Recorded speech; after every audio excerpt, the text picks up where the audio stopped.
आज 7वें दिन में प्रवेश कर चुका है जी। तो आप यहाँ मौके पे आए हो, क्या कह रहे हैं इसके ऊपर? देखिए, किसान और मजदूर एक दूसरे के बिना अधूरे हैं।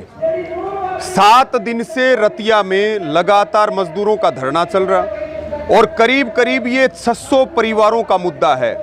ये उनके रोजगार का मुद्दा है, उनके बच्चों को भरपेट रोटी मिले, ये उसका मुद्दा है।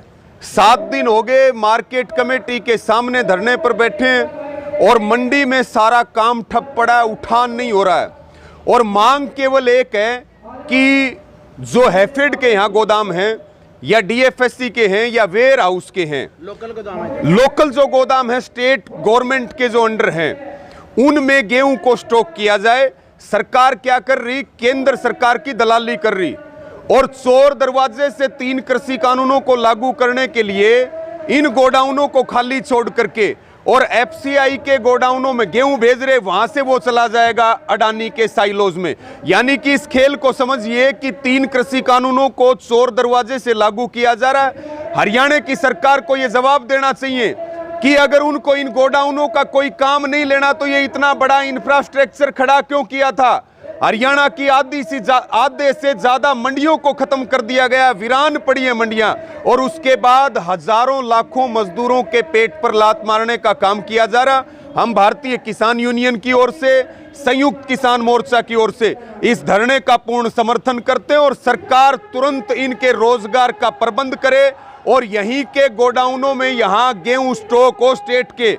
सरकार इस आदेश को तुरंत वापस ले, केंद्र सरकार की दलाली करना बंद करे, अन्यथा फिर पूरे हरियाणा में इसको लेकर के मजदूरों का आंदोलन होगा और हम उनका कंधे से कंधा मिला करके उनका साथ देने का काम करेंगे। प्रशासन ने आदेश जारी किए थे कि सुबह आज लिफ्टिंग होगी जी और वहीं जाएगी खेदड़ और बरवाड़ा के गोदामों में जी, तो उसको लेकर अभी कोई गतिविधि शुरू नहीं हुई है। देखिए, यहां धरना चल रहा और प्रशासन मजदूरों में टकराव करना चाहता है, लेकिन मजदूर एकजुट हैं, जो मंडी की एसोसिएशन है वो एकजुट है और सभी किसान जो हमारे संगठन हैं, से हमारे जर्नैल सिंह जी खड़े हैं खेती बचाओ संघर्ष समिति से, हमारी ताई कंडेला जी हैं, हमारी बहनें हैं, हम तमाम लोग संगठित हैं, इकट्ठे हैं और मजदूर हमारे परिवार का हिस्सा हैं। ये जो निर्णय लेंगे, जैसा समर्थन हमारे से चाहेंगे, हम इनको पूरा समर्थन देंगे। सरकार तत्काल बात सुने, अन्यथा सरकार आंदोलन झेलने के लिए तैयार रहे। सर, कल शाम को जब मीटिंग हुई थी, एसडीएम साहब ने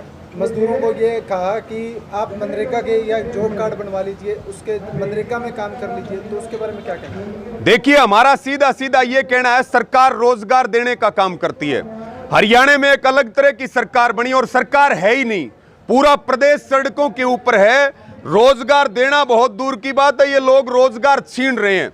अब केवल हमारे पास आंदोलन का रास्ता, सारे वर्ग इकट्ठे होकर के लड़ेंगे तो बचेंगे, अन्यथा सरकार की जो नीतियां हैं वो सुई से लेकर के और जहाज तक पर अडानी अंबानी का कब्जा करवाने की है और हमारी लड़ाई पूंजीवाद के खिलाफ है। रतिया से मजदूरों की लड़ाई शुरू हुई है, अगर सरकार नहीं मानेगी तो ये आग पूरे हरियाणा में जाएगी। जी।